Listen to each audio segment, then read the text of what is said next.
High guys, welcome to my new blog. Guys, आज मी इतकी हॅपी आहे ना, खूप जास्त हॅपी आहे. कारण माहीत आहे मी आज चालले गावाला आणि मला असं झालं आहे की मी कधी कधी गावाला जाणार, कधी घरी जाणार. त्यामुळे मी माहीत आहे माझी ट्रेन आहे 5 आणि मी आले 2 वाजतापासून रेल्वे स्टेशनला. खरंच मला इतकी खुशी होत आहे गावाला जायची खूप जास्त. कारण आफ्टर 5 मंथ नंतर मी गावाला जाणार आहे.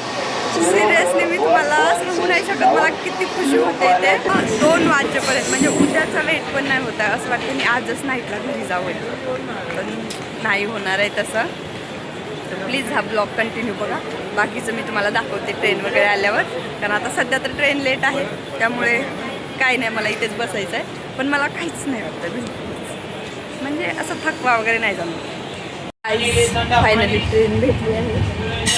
मी जेव्हा ट्रेन आली होती ना तेव्हा शूट करू शकले नाही, आता शूट करते.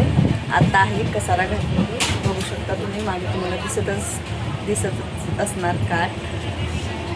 दाखवते मी. आहे कसारा घाट, पण इतका जबरदस्त व्ह्यू आहे ना इकडचा, खूप जास्त. मी काही क्लिप घेऊ शकले नाही कारण मी कॅमेरा ओपन करायच्या अगोदरच ते चाललं गेलं आहे मागच्या साईडला. पण सिरियसली सांगते, खूप जबरदस्त व्ह्यू आहे. आणि खूप वेट केल्याच्या नंतर, जास्त वेट केल्याच्या नंतर ट्रेन भेटले. तर चला आता बाकीचं दाखवते मी तुम्हाला नंतर. ट्रेनमध्ये बसले आणि मला ना अजिबात मिडल बर्थमध्ये सीट नाही आवडत, बिलकुलच अजिबात नाही. सर्वात जास्त म्हणलं तर लोअर, कारण कम्फर्टेबल असते, झोपता पण येते आणि आपण उठून बसू शकतो ना. मिडल बर्थमध्ये हे करू शकत ना, लोअरला. अप्परला कसं आहे, विषयच नाही आहे, बसता पण येते आणि झोपता पण येते. त्यामुळे बट काय करणार आता, वेळेवर ती पण RAC मध्ये होते, बट कशी बशी भेटली. असं आता ॲडजस्ट करावंच लागेल, प्रत्येक गोष्ट आपल्या मनासाठी नाही होणार आहे. गाईज, आता वाजतायत 11 आणि जस्ट मी आता उठले.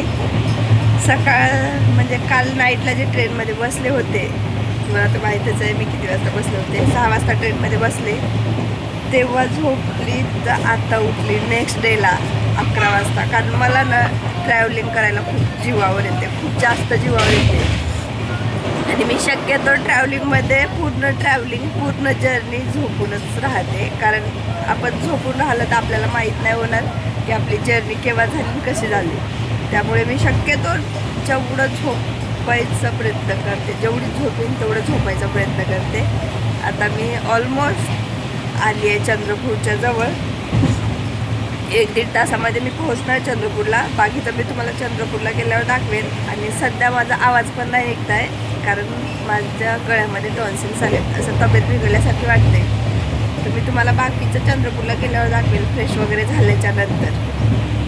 गाईज, फायनली आता 5 ते 6 मिनिटामध्ये मी चंद्रपूरला पोहोचणार. खरंच इतकं हॅपी वाटतं आहे ना की चंद्रपूरला जाणार म्हणून. माझ्या फिलिंग आणि माझ्या हॅपीनेस तुम्हाला सिरियसली सांगते, म्हणजे शब्दामध्ये नाही सांगू शकत. मला माझ्या फेसवर समजून जात असेल. मला इतकी खुशी होते, इतकी जास्त खुशी होत आहे. फायनली मी 5 महिन्याच्या नंतर स्वतःच्या घरी जाणार आहे. गाईज, फायनली चंद्रपूरच्या रेल्वे स्टेशनवर उतरली मी. बघा, बघू शकता तुम्ही, मला मागे दिसतच असेल रेल्वे स्टेशन. सतत मी एकच गोष्ट सांगते तुम्हाला, सिरियसली सांगते, मला खूप जास्त म्हणजे खूप जास्त खुशी होत आहे की मी 5 महिन्याच्या नंतर घरी चालले म्हणून. आणि त्यातल्या त्यात चंद्रपूरचं रेल्वे स्टेशन आणि हे चंद्रपूर बघून एवढी जास्त खुशी होत आहे.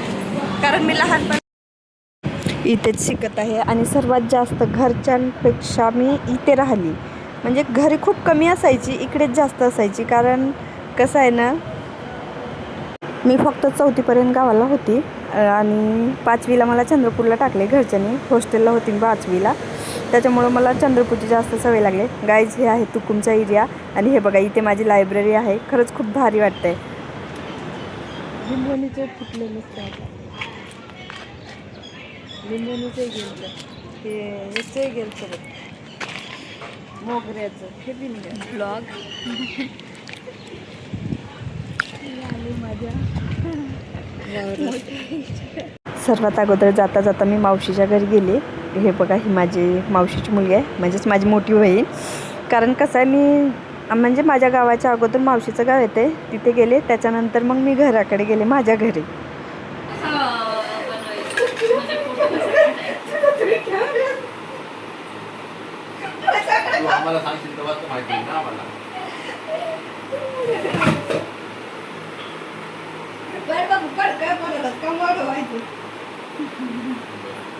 मावशीच्या गावाला गेले तेव्हा मला गावाकडून माझा भाऊ मला घ्यायला आला होता. कारण गावाकडून तेवढ्या गाड्या नसतात. आणि ही आहे माझ्या मावशीची मुलगी जी मी तुम्हाला ब्लॉगमध्ये दाखवली. तिला पण बोलले की चल तू माझ्या घरी. कारण कसं आहे मी पण माझ्याकडे वेळ नव्हता जास्त मी 2-4 दिवस राहणार होती आणि ती पण जॉब करते तर त्या दिवशी तिला पण सडनली सुट्टी होती. तर आम्ही तिला घेतलो आणि गेलो घरी. 5 महिन्याच्या नंतर आमची भेट आता झाली आणि आता डायरेक्ट दिवाळीला होणार. कारण आता डायरेक्ट दिवाळीला गावाकडे जाणार आहे म्हणून तिला घेऊन चालले. रिकामी गाईज घरी जात होते तर घरी जाता जाता आले इथे अंमलनाला डॅमला. आमच्याकडे खूप सर्वात जास्त फेमस आहे अंमलनाला डॅम वॉटरफॉल. बघू शकता तुम्ही मागे दिसतच असणार. खूप सुंदर व्ह्यू आहे खूप जास्त सुंदर. मी तुम्हाला बॅक कॅमेऱ्याने दाखवते सर्व काही. खरंच इतका जबरदस्त व्ह्यू आहे ना खूप खूप भारी. आणि सनसेटच्या वेळेस तर इतका सुंदर दिसतोय. वेट मी तुम्हाला दाखवते बॅक कॅमेऱ्याने.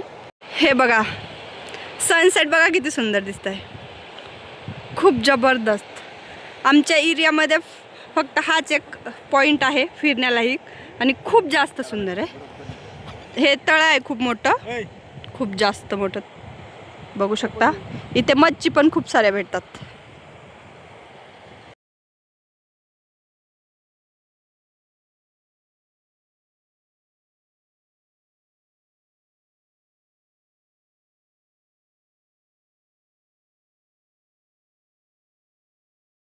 गाईज जेवण वगैरे झालं आहे आणि 5 महिन्यामधून फर्स्ट टाईम घरचं जेवण केलं आहे.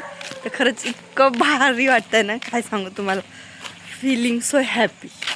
चला मग अशाच प्रकारे हा आजचा ब्लॉग आपण इथेच समाप्त करूया. भेटूया अशाच एका नवीन ब्लॉगमध्ये उद्याला. आणि सध्या 2 दिवस तर आपले पूर्ण गावचे आणि घरचे ब्लॉग असतील. प्लीज ब्लॉग नक्की बघा. Bye good night.